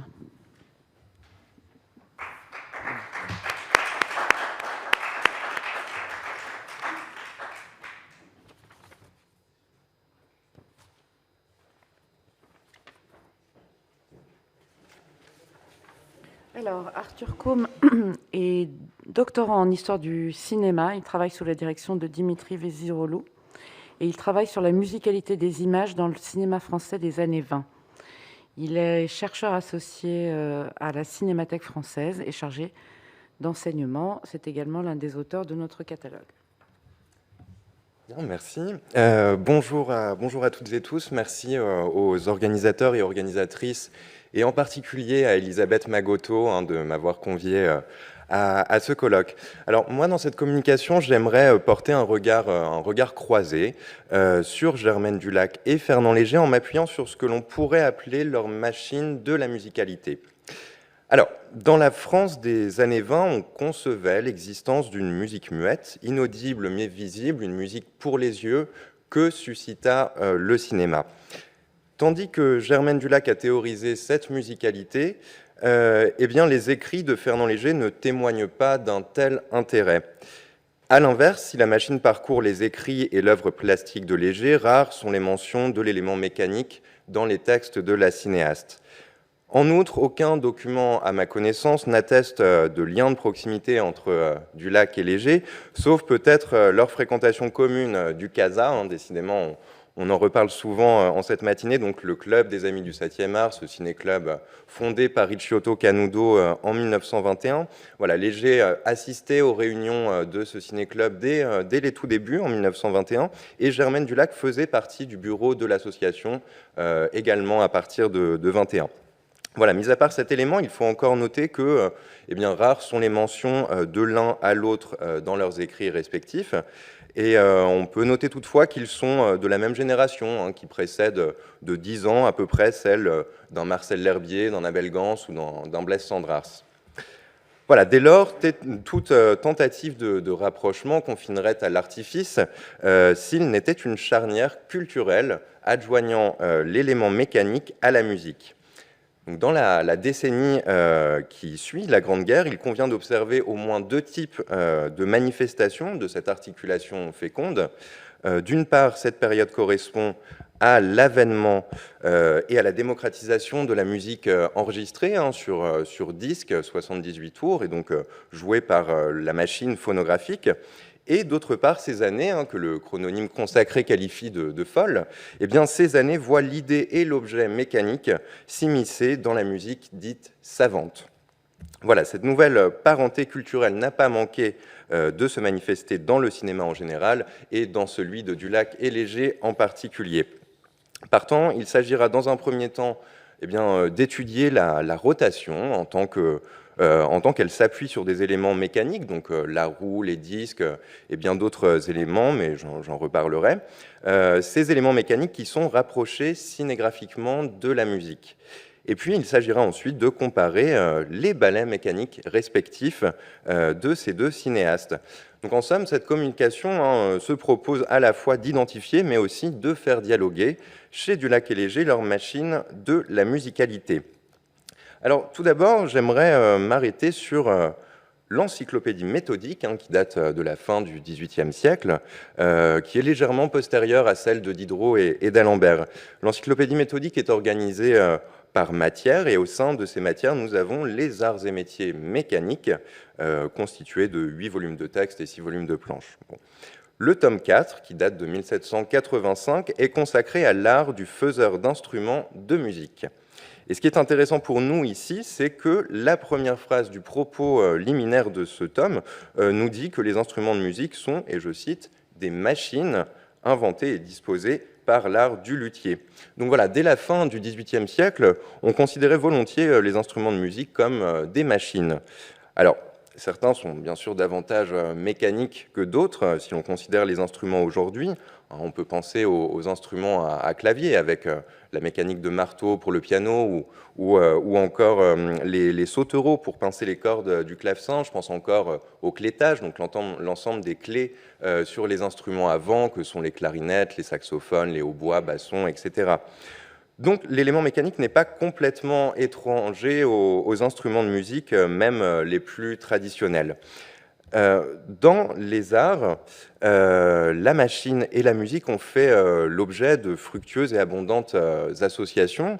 Alors moi, je ne m'étendrai pas sur ce point ici, mais si cette question vous intéresse, je vous recommande l'article d'Arnaud Pierre, ici présent, dans le catalogue de l'exposition Coupe-Cap, pionnier de l'abstraction, un article qui était intitulé « La musique des machines ». Alors, j'aimerais m'arrêter sur un mouvement en particulier, comme je vous l'ai dit, la rotation, et sa relation avec la musique. Alors, le mouvement de rotation n'est pas si développé dans la pratique de la musique avant le XXe siècle. Il y avait bien sûr quelques instruments qui l'utilisaient, comme les différentes vielles à roue. Alors les vielles à roue, on en a dès le XIIe siècle, ou encore on avait ce projet de viola organista de Léonard de Vinci. C'était un projet un peu fou d'instruments hybrides à clavier qui était activé par une roue qui faisait office d'archet circulaire. Voilà, mais mis à part ces quelques exemples, les instruments traditionnels n'ont que peu utilisé le mouvement de rotation pour vibrer, pour sonner, pour se faire entendre. Et c'est avec l'apparition et la démocratisation des instruments de musique dits mécaniques au début du XXe siècle que le mouvement rotatif devient consubstantiel de la musique mécanique. Alors on avait des pianos mécaniques, par exemple, appelés aussi pianolas, avec l'utilisation de cartes perforées ou de cylindres à picots qui servent de partition et qui tournent sur un rouleau qui est relié directement au mécanisme du piano. On avait aussi bien sûr les orgues de Barbarie qui utilisent également des cartes perforées qui défilent grâce toujours à ce mouvement de rotation suscité par la manivelle. Mais c'est bien avec l'apparition des disques et des phonographes que le mouvement rotatif s'exprime pleinement en musique. S'il ne renvoie pas nécessairement à la musique, les disques peints par Fernand Léger s'inscrivent bien dans cette rotation toute mécanique, comme dans ces disques de 1918 ou les disques dans la ville de 1920. Ces deux tableaux précèdent d'ailleurs de quelques années seulement les projets d'affiches pour le film d'Abel Gance, La Roue, qui avait fasciné Fernand Léger, comme on l'a déjà dit, au point que Fernand Léger avait songé à abandonner la peinture au profit du cinéma à ce moment-là. Voilà pour les projets d'affiches. Et ce qui est intéressant avec ces projets d'affiches, c'est qu'ils renvoient à la musique, bien que assez indirectement.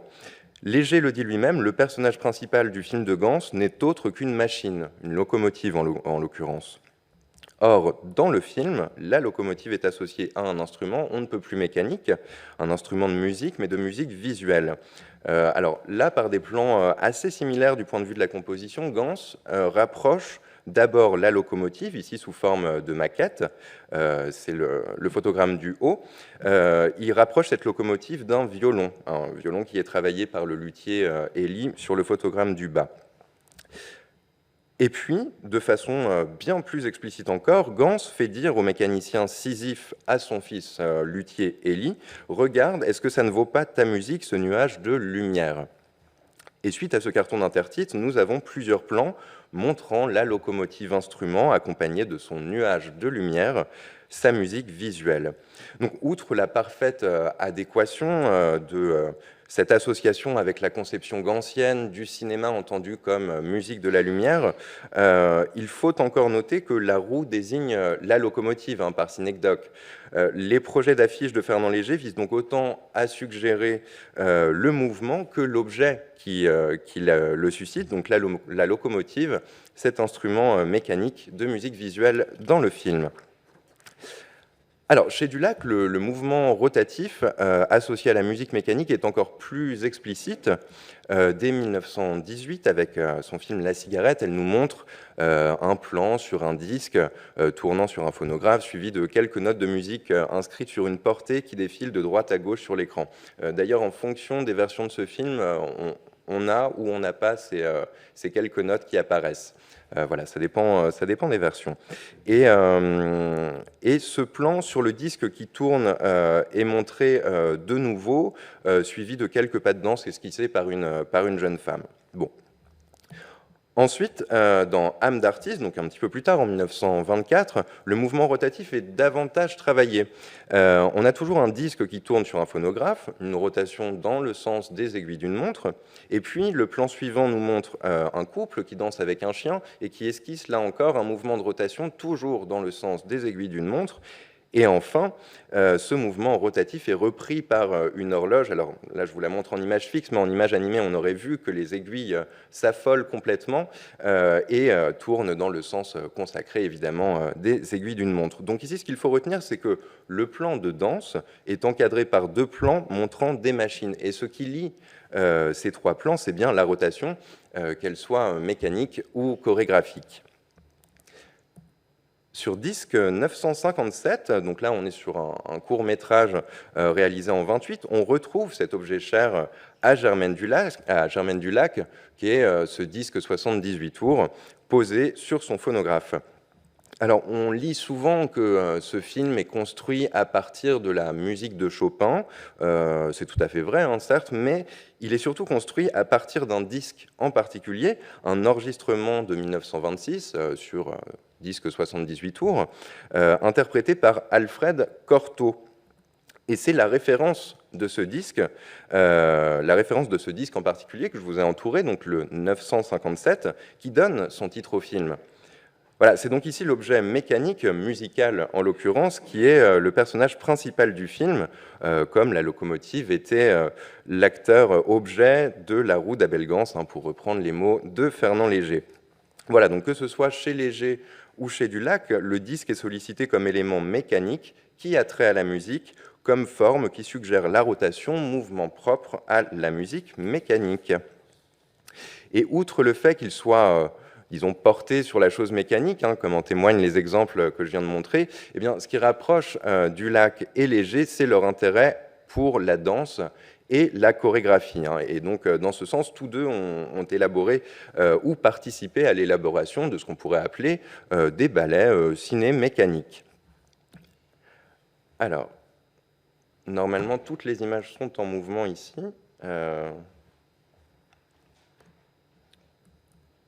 Excusez-moi, c'est dommage parce que...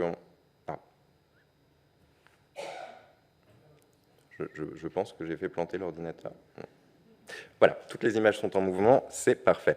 Donc chez Dulac, l'exemple le plus représentatif de ces ballets ciné-mécaniques, eh bien évidemment c'est Thème et variations, court-métrage qui date de 1928. Et comme vous pouvez le voir à l'écran, ce film met en relation des plans montrant une ballerine avec des plans montrant des éléments mécaniques, avec une parenté de mouvement entre les deux types de plans. Et Germaine Dulac disait elle-même de son film « Mouvement des machines, mouvement d'une danseuse, ballet cinégraphique ». Après la musique, la danse est probablement l'art le plus présent dans les travaux cinématographiques de Germaine Dulac. Elle nous en donne d'autres exemples avec Danses espagnoles, court-métrage de 28 faisant intervenir une danseuse. Les plans introductifs, d'ailleurs, montraient encore une fois des disques 78 tours en rotation. Donc, on pourrait encore évoquer quelques travaux légèrement plus tardifs, hein, c'est ce qu'on appelle ces disques illustrés, ces petits films du tout début des années 30 construits à partir de la musique enregistrée de disques 78 tours. Alors, chez Fernand Léger, lorsque l'on parle de ballet, on pense forcément à son ballet mécanique, sorti en 24, mais sa participation l'année précédente au film de Marcel L'Herbier, L'Inhumaine, n'est pas complètement étrangère à l'idée d'un ballet, également mécanique. Léger avait conçu les décors d'un laboratoire qui apparaît à plusieurs reprises dans le film, et la séquence finale qui se joue dans ce laboratoire fait intervenir le scientifique Einar Norson et son équipe de laborantins. Et ils doivent ressusciter Claire Lescaut qui a été mordue mortellement par un serpent. Donc voilà, toute une machinerie s'active, ainsi que les laborantins, hein, qui montrent à l'image des mouvements qui sont tout à fait chorégraphiques. Et d'ailleurs, certains mouvements des machines sont même repris par les laborantins. Donc voilà, un petit peu comme dans Thème et variations de Dulac, les gestes dansés sont apparentés aux mouvements des machines. Mais dans Ballet mécanique, réalisé donc par Fernand Léger, aucun danseur n'apparaît à l'image. Il n'y a pas cette mise en parallèle de mouvements de danse d'un côté et de mouvements mécaniques de l'autre, comme dans Thèmes et Variations. Les seules figures humaines qui apparaissent donc ne dansent pas. Et là où il y a ballet dans ce film, c'est proprement dans les mouvements des machines. Ce sont les machines qui font leur propre danse mécanique. Alors, je ne vais pas trop m'attarder sur ce film, hein, parce qu'il a déjà fait l'objet de nombreux commentaires et il en fera l'objet encore à l'occasion de ce colloque. Mais j'aimerais simplement m'arrêter sur un plan qui me semble particulièrement important dans ce film, et aussi parce qu'il apparaît à 3 reprises. Et on en a d'ailleurs déjà parlé ce matin. Ce plan, c'est celui-ci. Il s'agit donc d'une succession rapide de 2 formes, un disque et un triangle. Et prises comme telles, en image fixe, ces formes ne peuvent faire l'objet d'une caractérisation autre que géométrique. Mais l'alternance rapide due au montage et à la persistance rétinienne fait surgir une nouvelle forme tout à fait intéressante. C'est une forme qui s'inscrit dans les objets mécaniques en général et la caméra en particulier. Et cette forme qui semble apparaître par la succession rapide de ce triangle et de ce disque, c'est, disons, une forme hybride, une sorte de triangle arrondi ou de disque triangulaire. Cette forme, c'est celle-ci, que vous avez en haut à droite. C'est le triangle de Reuleaux. Et d'ailleurs, Reuleaux, François Albéra en a déjà parlé ce matin à propos de ses théories sur la mécanique. Donc, ce triangle de Reuleaux, il m'a semblé intéressant de vous en parler parce que il a permis des applications mécaniques importantes dans un domaine qui nous intéresse tous ici, le cinéma. Puisqu'en effet, les premières caméras lumière possédaient une cam, donc une pièce mécanique, qui prenait précisément la forme de ce triangle de Reuleaux. Et cette pièce permettait la saccade du mouvement, permettant à la pellicule de défiler par à-coups. C'est ce qu'on peut voir sur la petite modélisation 3D qui est à l'écran. Donc mon hypothèse est la suivante. Léger connaissait peut-être assez bien le fonctionnement des caméras, ainsi que les pièces mécaniques qui la composent. Et donc cette alternance de triangles et de disques serait peut-être un hommage au fonctionnement mécanique des caméras. Et d'ailleurs, on aperçoit dans Ballet mécanique la caméra en train de filmer dans le reflet de cette boule miroir qui, normalement, oscille, si l'ordinateur me le permet. Normalement, elle oscille. Voilà. Donc après ces quelques exemples que j'ai appelés les machines de la musicalité chez Dulac et Léger, j'aimerais conclure brièvement sur l'intérêt que portaient les 2 artistes à la musique. Concernant Germaine Dulac, on sait assez bien qu'elle avait eu une formation musicale assez approfondie. Elle pratiquait le piano, elle se rendait régulièrement à l'opéra avec sa grand-mère lorsqu'elle était jeune. Et selon ses propres dires, c'est même la musique qui l'aurait fait... c'est grâce à la musique qu'elle se serait rendue au cinéma les premières fois, tout simplement parce qu'elle le disait elle-même en 1923, « Je n'allais au cinéma que pour écouter un bon orchestre à bon marché ». Voilà, donc il n'est pas étonnant que son œuvre théorique et filmique regorge de mentions à la musique. Pour Fernand Léger, c'est un petit peu différent puisqu'on ne lui connaît pas de formation musicale, mais ce qu'on peut noter, c'est sa proximité avec des musiciens. Il a logé le compositeur Edgar Varèse dans son atelier de la rue Notre-Dame-des-Champs pendant plusieurs mois, en 1924, précisément au moment où Fernand Léger était en train de réaliser son ballet mécanique. Il était aussi proche de Darius Milhaud, avec qui il a collaboré, réalisant des décors de plusieurs ballets, et il avait également fréquenté Erik Satie. Donc un cercle amical avec quelques musiciens. On trouve également quelques mentions, assez rares, il faut le reconnaître, mais quelques mentions quand même à la musique dans ses écrits. Et bien sûr, on a aussi quelques occurrences musicales dans ses tableaux. Voilà, j'en ai mis quelques-uns ici, mais évidemment, ce n'est pas exhaustif. On a composition abstraite à la guitare dès 1919, composition aux personnages et instruments de musique, composition à la mandoline et à la trompette, nature morte à la guitare, on a l'accordéon, instrument de musique en 28. On a aussi jazz, que je n'ai pas mis ici, cette gravure autour de 1930, les 3 musiciens. Bon, on en a un certain nombre. Voilà, donc Germaine Dulac et Fernand Léger ont donc des approches bien différentes de la musique, mais ce qui les rassemble, c'est très certainement cette articulation de la musique et de la mécanique, leur machine de la musicalité. Je vous remercie.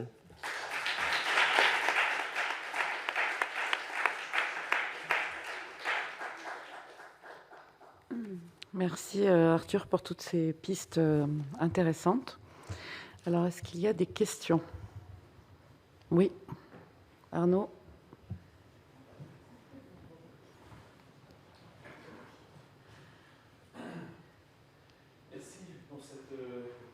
Passionnante. C'est pas vraiment une question, c'est juste un petit commentaire, puis pour continuer à relancer là, les nombreux questionnements que soulève votre travail. Pardon.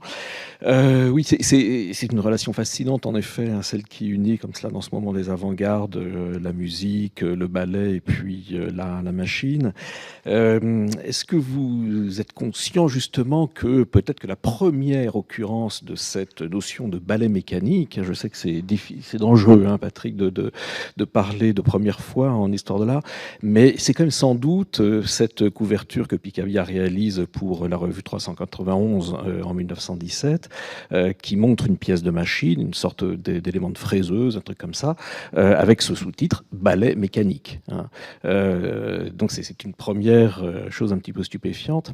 Et pratiquement au même moment, on a également le tableau sur verre de Man Ray, Danger Dancer, qui montre justement des rouages et dont Man Ray dit qu'il est inspiré par les évolutions d'une danseuse espagnole. Hein. Danseuse espagnole que l'on voit beaucoup chez Picabia justement, et voilà, et Germaine Dulac. Il y a des tas de connexions, donc finalement encore, et de fils à tisser, hein, dans cette histoire du ballet mécanique, non ? Oui, je vous remercie pour ces informations tout à fait intéressantes, effectivement. Alors oui, je pense qu'il y a beaucoup de fils à tirer encore, et d'ailleurs, que ce soit du côté de l'histoire de l'art ou du côté de l'histoire du cinéma, parce que ces histoires de danse filmée, de ciné-danse, ont fait l'objet de nombreuses recherches, mais qui sont poursuivies. Ça a d'ailleurs fait l'objet d'une thèse soutenue à l'Université Paris 8 il y a moins d'un an. Donc oui, effectivement, je pense qu'il y aurait encore plusieurs fils à tirer, que ce soit dans votre discipline ou dans la mienne. Mauro Piccinini. Seulement, on peut dire deux choses qui sont, je pense, intéressantes pour les gens qui est ici, parce qu'il y a des gens qui viennent de l'Amérique, de l'Italie même. Il y a une exhibition au Palais Luxembourg en ce moment qui s'appelle Pionnière, où il y a la projection de thèmes et variations de Germaine Dulac. Donc, peut-être qu'ils sont intéressants pour les gens à la fin de la conférence d'aller voir aussi cette exhibition. C'est pas mal. C'est une excellente Et vous savez ça, non? Oui, absolument. Ah oui, oui, bon, je suis allé visiter l'exposition et j'ai été quelque peu déçu de voir que Germaine Dulac, certes, occupait la première salle de l'exposition, mais que malheureusement, il n'y avait pas d'autres mentions de son travail tout au cours du parcours. Mais c'est effectivement une exposition tout à fait intéressante et qu'il faut aller visiter, absolument. Ouais, c'est ouvert jusqu'à 7h30. La deuxième, je dis, mais c'est pas publicité. La seconde chose, c'est un petit étonnant que vous n'avez pas mentionné Georges Antheil pendant les musiciens qui les a fréquentés, et bien sûr pendant cette période. C'est tout. Oui, c'était tout à fait volontaire, évidemment. On n'oublie pas une personnalité comme Georges Antheil, d'autant plus que j'ai travaillé notamment sur le film L'Inhumaine. Alors, Georges Antheil n'apparaît pas à l'image, mais il était bien présent sur le film parce qu'il y a un récital au Théâtre des Champs-Élysées et Georges Antheil a été sollicité pour jouer sur la scène et son rôle était bien d'activer les foules pour que l'on puisse filmer des moments de pugilat. Voilà. Donc non, c'était tout à fait volontaire que de ne pas avoir parlé de Georges Antheil, puisque un panel, si je ne me trompe pas, du colloque est consacré au ballet mécanique. Voilà. et donc j'ai préféré concentrer mon propos sur un temps assez restreint à un seul détail de ce ballet mécanique, cette modeste hypothèse du triangle de Relot à partir de cette combinaison entre le triangle et le disque qui reviennent quand même 3 fois dans ce court film. Bonjour, Ariane Coulonde, merci pour votre intervention. J'ai une question sur la diffusion et la réception critique des films de Germaine Dulac et Fernand Léger, pour savoir s'ils avaient été présentés, projetés ensemble, et s'ils ont fait l'objet déjà de cette approche comparative du vivant des artistes. Alors, j'ai pas étudié la réception critique. Alors, c'est pas impossible qu'ils aient été projetés ensemble. Alors peut-être probablement dans des lieux comme on en a déjà cité, le théâtre du Vieux Colombier, peut-être aussi le studio des Ursulines ou le studio 28. Mais je n'ai pas encore fait les recherches. Mais c'est vrai que peut-être sur la semaine à Paris, cette revue qui liste toutes les projections qu'il y avait à Paris à cette époque, peut-être qu'on pourrait trouver des programmes. Mais là, malheureusement, je n'ai pas de réponse à vous apporter. Oui, je voulais seulement ajouter une chose qui, peut-être, je vais demander à Arnaud Pierre, je ne sais pas, parce que c'est déjà pour les années 50. Parce que, alors, ce thème de la danse et le cinéma, c'est énorme. Et dans les années 50, je me suis rendu compte parce que j'ai écrit un texte sur un tableau qui s'appelle Boogie Woogie à Rome, de Guttuso. Et alors, il y a Dino Risi, tout le monde. Et le cinéma, par exemple, allemand, de l'Allemagne de l'Est, ça devient un très, très grand thème, le bal populaire, dans les années, de nouveau, dans le cinéma, après la Seconde Guerre mondiale.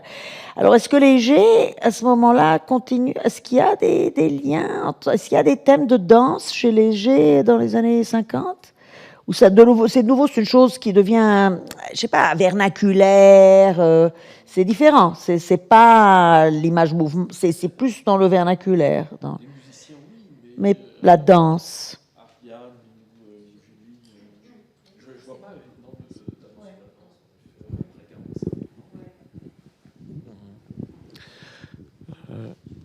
Oui.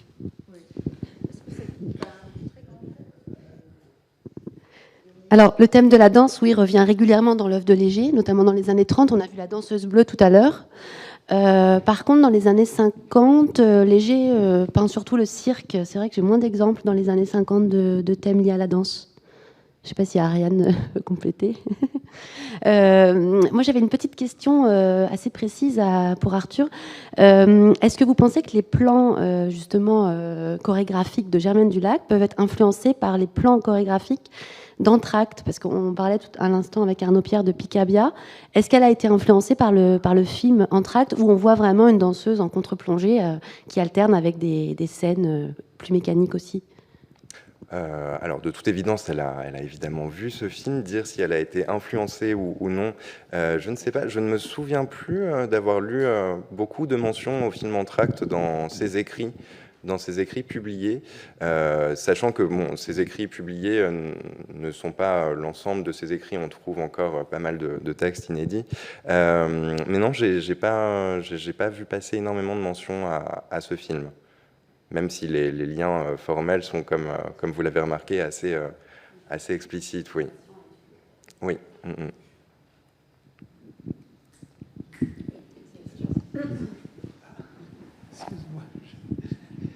Non, une précision à propos de l'antériorité de Ballet mécanique comme titre. C'est pas le titre de Léger, on est bien d'accord. Le titre de Léger, c'était Images mobiles. Et le titre Ballet mécanique, c'est plutôt Antheil qui l'apporte. Bon, mais ça, c'est sans conséquence. Mais à propos de la comparaison des deux, il y a quand même quelque chose qui les divise, enfin, qui les distingue assez nettement. C'est que Léger s'intéresse à la musique contemporaine, Varèse, Antheil, justement, ou même dans le ballet avec les participations qu'il fait, hein. Tandis que Germaine Dulac, si je ne me trompe, ne s'intéresse qu'à la musique classique, enfin Chopin, ou alors à la musique aux chansons, Fréhel, etc. Donc, alors, cela dit, Léger s'intéresse à la chanson également, mais pas tellement dans son cinéma, enfin Georgius, mais c'est aussi moins convenu, enfin plus transgressif peut-être même que Fréhel. Enfin, il me semble que là, il y a une différence.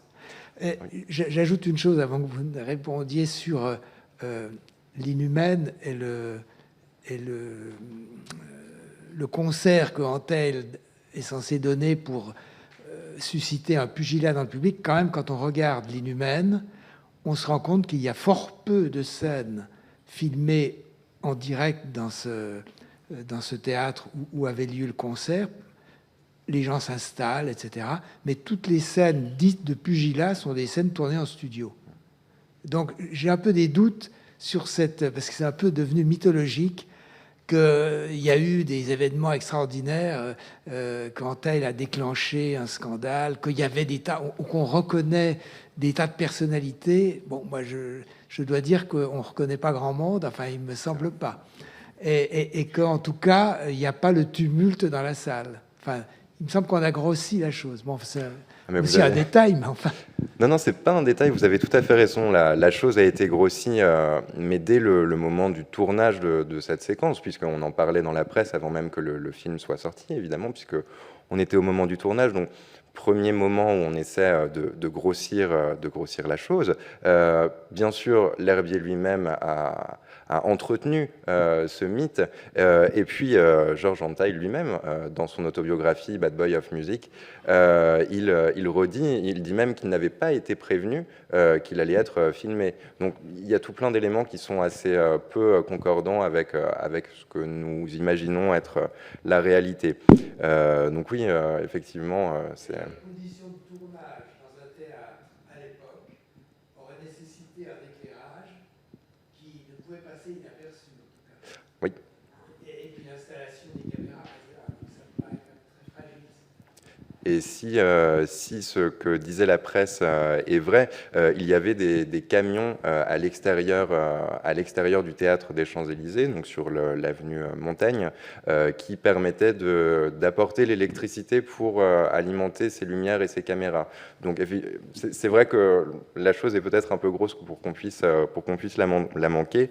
Et pour en revenir brièvement aux goûts musicaux respectifs de Germaine Dulac et Fernand Léger, c'est vrai que Germaine Dulac s'inscrit plutôt dans des goûts qui sont d'ailleurs ceux d'Abel Gans dans ses débuts, tout du moins avant qu'il ne rencontre Arthur Honegger, mais bien sûr quelque chose de plus porté sur la musique romantique que la musique qui s'en éloigne et s'en affranchit avec cette arrivée du groupe des Six, par exemple, et de tous ces jeunes musiciens et ces jeunes musiciennes, puisque elles sont là aussi avec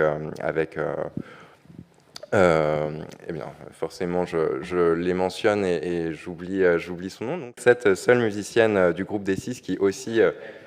Oui, je vous remercie, et je suis très honteux d'oublier son nom. Donc voilà, c'est vrai que les goûts musicaux respectifs de Léger et de Germaine Dulac sont très différents. Germaine Dulac ne s'intéresse visiblement que peu à la musique de son temps. Ouais, moi, je voudrais simplement ajouter une chose. Ça tombe bien parce que je ne comptais pas en parler dans ma communication cet après-midi, donc ça me permet un peu d'en parler. Mais quand Léger se trouve aux États-Unis, du coup, il est très inspiré et il raconte en fait beaucoup, soit dans la presse à l'époque, etc., combien il admire le jazz, justement, qui se trouve à Harlem. Enfin, pas que à Harlem, évidemment, mais voilà, il parle du jazz tel qu'il l'entend dans les rues de Harlem. Et après, je voulais simplement aussi ajouter une chose par rapport à la question de la danse qui était posée tout à l'heure. Dans sa série en fait, des plongeurs, que je montrerai un petit peu cet après-midi, selon les versions, il intitule en fait soit, donc Fernand Léger, je parle, intitule soit les plongeurs, soit le thème de la danse.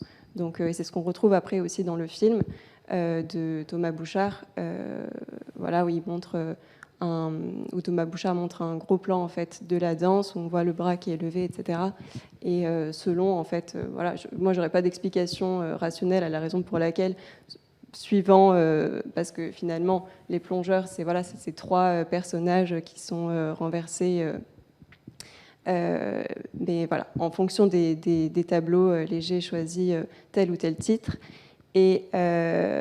Et aussi, donc il a parlé en fait un petit peu dans ses lettres, c'est des petites choses que j'ai pu retrouver pendant mes recherches, toujours de cette question de la musique, qui s'apparente en fait finalement à cette pensée qui le suit de tout temps de la théorie des contrastes, qui retrouve justement dans la musique contemporaine avec Antheil, avec Varèse, etc. Ionisation, d'ailleurs, c'est la musique de Varèse qui est dans le film en fait de Thomas Bouchard.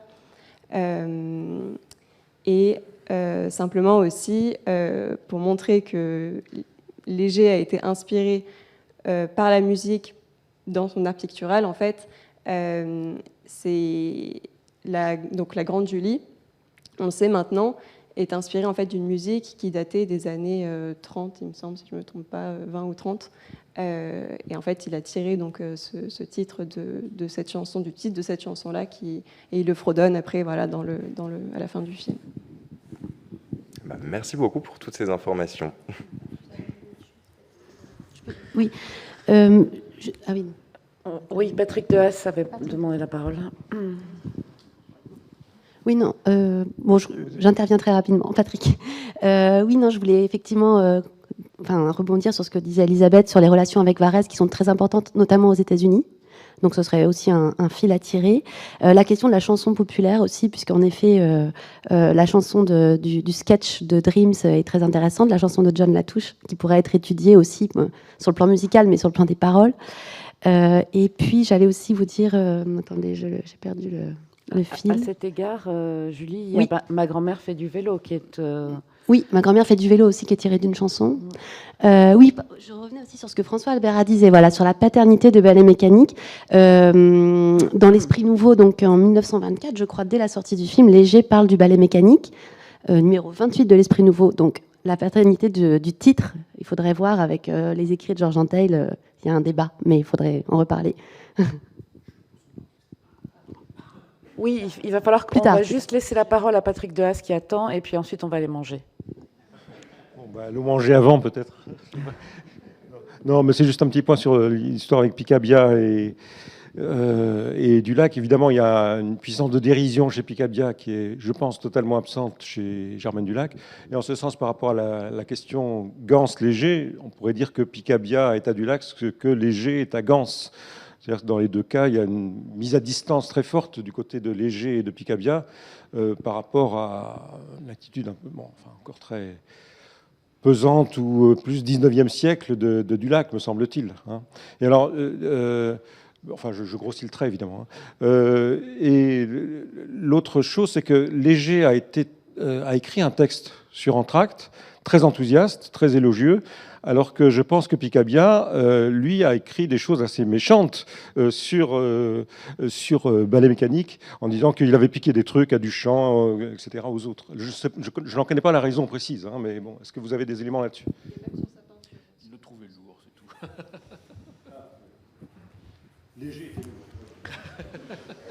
Bon, alors on va aller se consoler de la méchanceté de Picabia vis-à-vis de Léger en déjeunant.